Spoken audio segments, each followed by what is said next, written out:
Hey everyone, JC SHOT Show 2020. I'm here with Assistant Director Tom Chittum of the Bureau of Alcohol, Tobacco, and Firearms. Tom, great seeing you, and hey, congratulations on your new role. It's kind of exciting. Having been partnering with you for the last few years on Operation Secure Store and a number of the joint initiatives that we have with the ATF. Over the course of the last year, I know the numbers just got released about a week ago.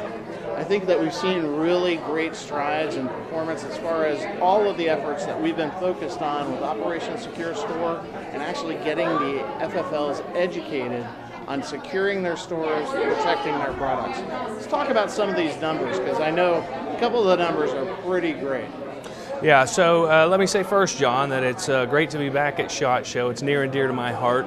My first supervisory job in ATF was here in Las Vegas as a field supervisor, where I frequently dealt with investigations of FFL burglaries. A few years ago, we noticed a significant increase in the number of burglaries of FFLs, and so we took an aggressive approach in responding to that. Our response was multifaceted. It, of course, included aggressive criminal investigations, but also partnership with NSSF and the industry generally to outreach, to talk about the best business practices for securing stores and protecting inventories, and also identifying likely attempts of burglaries. What we have found is that these crews are often sophisticated enough to do surveillance prior to. And as you note, I'm happy to report that that strategy has been successful. In the last year, we saw a 20% reduction in FFL burglaries, so that means a lot fewer gun stores are being victims of crimes, and over the last couple of years the decrease has been about 40%. That's a lot fewer guns in the hands of criminals that are terrorizing our streets. Absolutely. You know, the last couple of years we've seen this declining trend, and we're hoping that this trend continues, obviously, right? Yeah. Well, at ATF we like to say that an astute, attentive, responsible FFL is the first line of defense against gun crime in our streets. That's right. And the field divisions are a real integral part of this, both from the proactive side as well as the response side, right? I know that the ATF set out a strategy about a year or two ago about 100% response by the ATF anytime a burglary occurs, correct? That's right. We respond to every single FFL burglary that occurs in the country. We respond with our criminal investigators, our industry operations investigators. They are supported by a number of different specialty categories, our intelligence research specialists, and of course we have a long history of partnering with state and local law enforcement to bring all resources to bear on the issue. Right, and that 100% response, right? When a burglary occurs at an FFL and the team from ATF shows up, that's not an inspection, right? They're there to help them. That's right. We look at ourselves as a partner with the industry. The industry in this case is the victim of a serious crime, and we want to make sure that we are giving it 100% to help reduce that. The fewer FFLs that are victimized, the fewer guns that are on the streets. Great. You know, the last year or two, we had about 25 to 30 training seminars throughout the country where both the industry, the trade association, us, the OSS team, came together with the ATF field divisions and conducted training throughout the country and really honed in our skills and provided education and information to those areas of the country that really needed it, that we saw there was a big problem, right? Right. Well, so we understand that FFLs are businesses, right? And security measures can sometimes feel like they might be expensive. But what we found is there's some fairly inexpensive or no cost best practices that gun stores can implement to protect themselves, one, to prevent robberies altogether or burglaries together, but when they are victimized, to reduce the success rate, the number of firearms that are stolen. In our view, the partnership and the outreach has been an important part of the success. Absolutely. So Tom, you know, you've kind of been involved in the program, whether it be from afar or now in your current position, the Operation Secure Store program from the very beginning. Why don't we talk a little bit about how this all came to be, right? When we first got together about this initiative, we knew that there was a problem. We saw that growing trend, and then, you know, we really got together and said, we got to do something about this, right? Right. So I'm happy to have been involved throughout to see it evolve from an ad hoc approach to trying to educate the industry to a formalized program where we bring all of the best practices together, put it in a formal presentation, law enforcement interests, industry interests, and I think it's been an important part of our success in reducing FFL burglaries. Right, and we kicked this program off with a really great program called FFL Alert, and let's talk about that a little bit. So FFL Alert is our infrastructure for sharing information. Whenever a gun store is burglarized, ATF pushes out information about that. It's not specific to who was victimized, but it is area specific.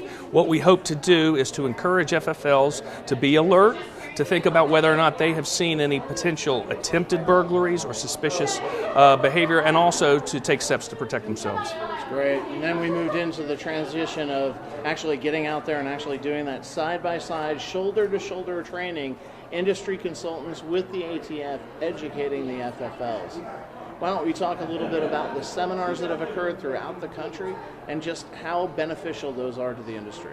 So from ATF's perspective, bringing attention to the issue is an important part of it. Obviously, our interests are very similar to yours. I think everyone has a vested interest in reducing violent crime, gun crime in their communities. From ATF's perspective, a little bit of prevention goes a long ways. Yeah. And then we transitioned to the next level, right? We took that next leap into self-assessing, having FFLs actually take a document and take a good, hard, discerning look at their business to see where maybe some weaknesses are, see where vulnerabilities may exist, and really start to address things. Do you think that had something to do with this reduction that we've seen in burglaries? Well, the law does not require any particular security measures, and so when FFLs institute them, they're voluntary. But we think that a lot of them make good business sense. Protecting yourself from theft and loss is just a good business practice. And we do see that more frequently attempts are made to burglarize that are not successful, or when they do occur, the number of firearms stolen is reduced. That's right. So they're protecting their business. They're either securing their firearms at night, or they've deployed various layering to stop somebody from actually getting in the store. And I know a lot of FFLs are deploying very new technologies from an electronic security standpoint, which really help in just combating all of this type of stuff. So you can visit and get more information at Operation Secure Store. We've got the link below. It's operationssecurestore.org. And I know in 2020 we've already had a conversation about it. We're going to continue that trend. We're going to continue to provide that education, as well as some other education as well. We're going to be working on that suicide prevention training and continuing our efforts as far as straw purchase training is concerned, because we know that straw purchase numbers out there, we have a little bit of an issue, right? Well, that's right. So firearms trafficking is a serious problem for us. It's not just the trigger pullers, it's the people that arm them. And one of the ways that people defeat the firearms industry and the background check system is through the use of straws. There are a number of indicators that astute licensees can look for that may indicate a straw purchase underway. We really try to educate them to detect those and to report them when they happen. That's right. And I know that, FFLs out there, that they may come across on, whether it's while it's happening or even after the fact, if unfortunately somebody just wasn't observant enough and just didn't catch all the signs and signals. What should an FFL do if they have an attempted straw sale, or if they actually complete a transaction and then after the fact somebody goes, whoa, wait a second, I think that might be a straw purchase? Well, we hope that the industry has existing relationships with ATF, usually with the local industry operations investigator. Where straw purchases, FFL burglaries, those are a criminal enforcement matter. Our special agents handle them. If you have an existing relationship, if you have the phone number from somebody at ATF, call us.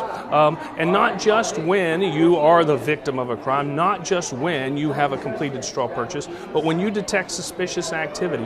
What we have seen, especially with the burglaries, there's a lot of casing in advance. What we'll see is would-be burglars will go into some FFLs that have implemented security measures, that have hardened their store against it, and they will instead go and target a less fortified store.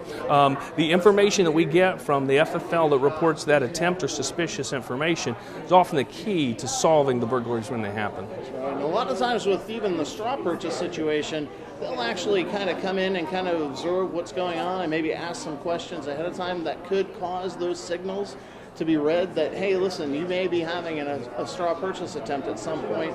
They do that observation, the reconnaissance piece of it beforehand, right? Well, right. And look, it's a good business practice to engage with your customers. Ask questions so you can get them the products and service that they need. And if when you're doing that, you detect something that doesn't seem right, then be mindful of it, right? Look for the indicators. There's nothing that compels an FFL to complete a sale that they think is suspicious, and we encourage them to report it when they do see that. Tom, that's a lot of great information. I know our viewers out there really appreciate all these insights. They really appreciate the partnership and all the joint initiatives that we take part on. I know that I really enjoy working with you, the team at headquarters, as well as the team in the field. You know, we just have some really great partnerships, great collaboration. We're looking forward to continuing those efforts in 2020. Likewise. Hey, Tom, thanks for joining me today. I appreciate it. Thanks, everyone, for watching. Stay tuned for our next episode.